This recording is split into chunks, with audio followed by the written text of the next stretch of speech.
Good evening, Erev Tov, Beruchim Habayim, welcome. Baruch Hashem, we see how beautiful the Torah is.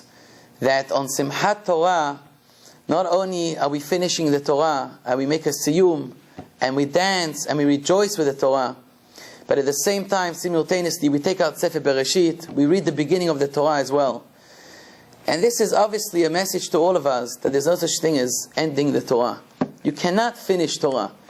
We straight away start the Torah all over again. So this week's Parashat Bereshit, the first pasuk tells us that God created the world, et hashamayim et haaretz, the heavens and the earth. And I just want to explain to you the first Rashi in the Torah. Rashi says, this is a very famous Rashi that many people explain and speak about. Rashi says, I'm reading it to you, Amar Rabbi Yitzchak, he brings a drasha from Rabbi Yitzchak. Rabbi Yitzchak asks a question. לא היה צריך להתחיל את התורה אלא מהחודש הזה לכם. Rabbi Yitzchak asks, why does God start the Torah with stories about creation of the world and all these stories that we have in the book of Bereshit? The Torah should have started with the first mitzvah, which is החודש הזה לכם, the mitzvah of making a new moon, the beginning of Rosh Chodesh, when the months are, and from that we know Kiddush HaChodesh, from that we know when the Hagim are of every month. Why did God decide to start the Torah with how He created the world? And answers Rabbi Yitzchak, you know why? Because if the Goyim, if all the nations of the world, the Gentiles, claim to the Jewish people, listimatem, you guys are thieves. Atem shekavashtem altzot sheva goyim, you captured Eretz Israel, you captured the land of Israel from us.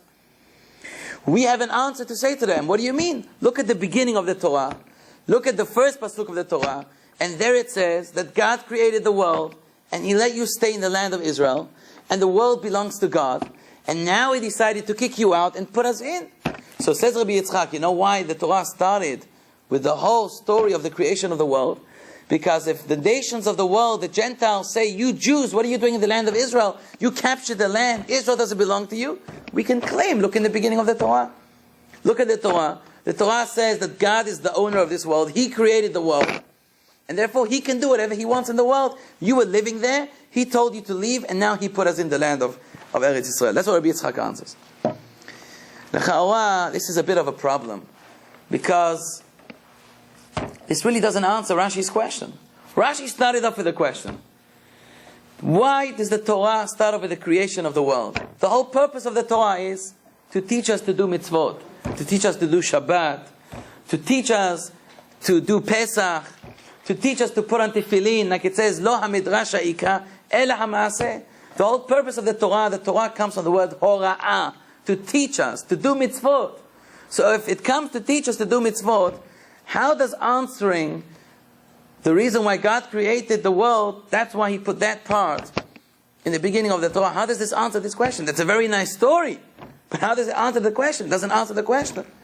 It doesn't tell us why He put the story of Bereshit in the beginning. The whole purpose of the Torah was to do the mitzvot. So Rabbi Yitzchak has a valid question. If the whole purpose of the Torah is to do mitzvot, we should start with the first mitzvah of the Torah, which is Kiddush HaChodesh. We should start with the mitzvah of Brit Milah, which the Torah should speak about Peru Urvu, being fruitful and multiplying. The Torah should speak about all the beautiful mitzvot. Why do we need all these stories in the Torah if there's no purpose for it? So to answer this question, there's a famous story about Rabbi Yehuda HaLevi. Rabbi Yehuda HaLevi lived hundreds of years ago. He lived in Sfarad, in Spain, and he was one of the greatest poetic meshorarim that we have today. Many of the songs we have, many of the piyutim that we have on Rosh Hashanah and Yom Kippur, all comes from Rabbi Yehuda HaLevi. Rabbi Yehuda HaLevi had a neighbor who was a goy, a Gentile, and he used to argue with him all the time. And this neighbor also happened to be as well a meshorer, a poetic person who wrote many poems and many songs. And he always argued with him about there is a God in the world and God created this world. And the goy always used to say, no, the world was created with the Big Bang, and so on. And one day, this Gentile, he was writing this poem that he was working on for a long time, and he didn't know how to finish the last few lines, the end of the poem. So he left the poem in his house, and he walked out, and he said, let me take a stroll outside so I can have a clean mind to think about how I'm going to end my beautiful poem.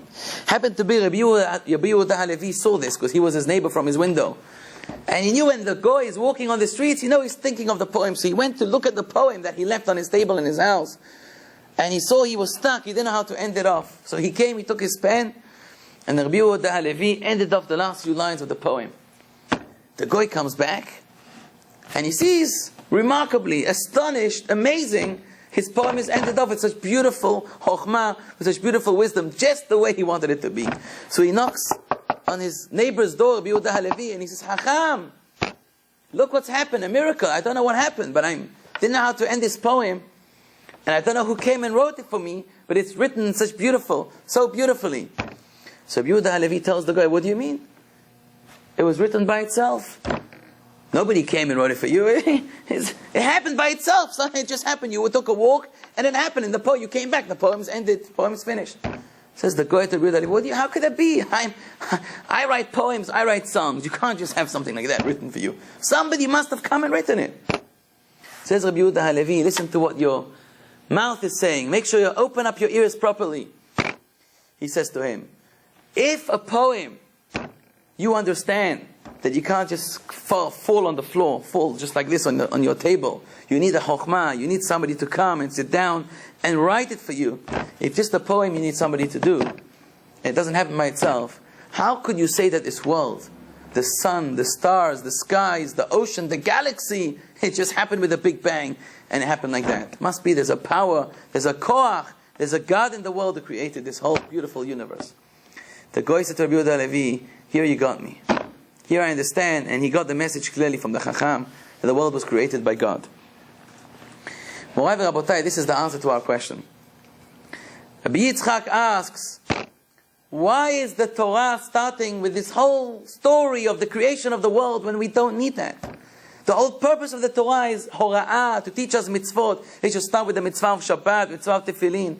The answer is that even the first pasuk, Bereshit bara Elokim et hashamayim ve'et haaretz, it's not just a story.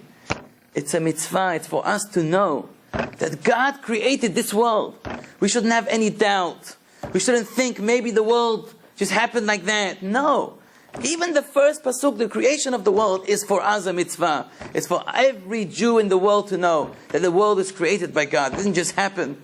There was no just big bang, but God is in charge. Hu bara, He created. Hu nivra, He creates. He's in charge of the whole world. B'ashgacha pratit. And every Jew needs to know this in his heart. It's not just a story, but it's a mitzvah for us to know. And that's what really Rashi is saying. Koach ma'asav higid le'amo, to his people. We Jews need to know that more than anyone else. And I think the message is that if we learn this and we realize this, that Eretz Yisrael belongs to us. Just a few weeks ago, the Prime Minister of Israel went to the UN and spoke in the UN building in New York. And he gave a whole lecture about the land of Israel belonging to us. Why couldn't he just say this, Rashi, in front of the UN? And everything would be fine. Rashi says, why was the world created? Why did God start off the Torah with the creation of the world? Tell them this, Rashi, to teach them that God owns Eretz Yisrael and He gave it to us and it belongs to us, and that's the end of it. I don't think it would have worked. Because Rashi is coming to teach us that this is for us, not for the Goyim. It's for us to know. Koach ma'asav higid le'amo, to his people. We need to strengthen ourselves in emunah and realize that everything in this world is HaKadosh Baruch Hu. He created this world. He did everything for us. If every Jew knows this, and every Jew living in Eretz Yisrael or the Galut knows and realizes that HaKadosh Baruch Hu is in charge of this world and He gave Eretz Yisrael to us, this is going to be a smashing. We smash all the goyim with all the questions they have. The more we strengthen ourselves in emunah, the less questions the goyim ask us. If they see we are weak, and we're giving away, and we don't care about Yerushalayim, we don't care about Eretz Yisrael, the more weak they see that we are, the more they want to take. But Morai v'Rabotai, if we show them that we are strong, and Eretz Yisrael is us, and HaKadosh Baruch Hu created the world, and we have emunah, and we have faith, that God is in charge of this world, nobody else, then nothing in the world can take away Eretz Israel from us, Yerushalayim from us, and the Torah from us. We have to know this secret. Bereshit bara Elokim is not a story. It's for us to teach our children. It's a mitzvah for us to know. And this will strengthen our emunah always. Amen ve'amen.